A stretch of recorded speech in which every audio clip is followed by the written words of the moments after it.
उन्हाळ्याच्या सुट्टीत प्रवाशांची होणारी अतिरिक्त गर्दी लक्षात घेता मध्य रेल्वे आणि कोकण रेल्वेने मिळून मुंबई ते मडगाव दरम्यान विशेष रेल्वे गाड्या चालवण्याचा निर्णय घेतलाय।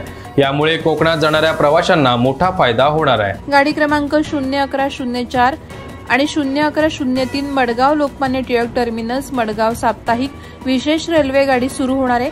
गाडी क्रमांक 0104 मडगाव ते लोकमान्य टिळक टर्मिनस ही साप्ताहिक विशेष रेल्वे गाडी 6 एप्रिल ते 4 मे पर्यंत दर रविवारी सायंकाळी 4:30 वाजता मडगाव जंक्शनहून सुटेल आणि दुसऱ्या दिवशी सकाळी 6:25 लोकमान्य टिळक टर्मिनस येथे पोहोचेल।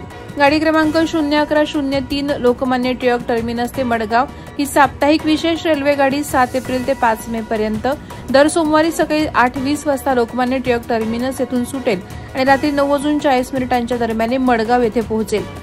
या रेल्वे गाडीला Karmali, Thivim, Sawantwadi road, Kudal, Sindhudurg, Kankavli, Vaibhavwadi road, Rajapur road, Vilavade, Adavali, Ratnagiri, Sangameshwar road, Chiplun, Khed, Mangaon, Roha, Pen, Panvel आणि ठाणे या स्थानकांवर थांबा असेल।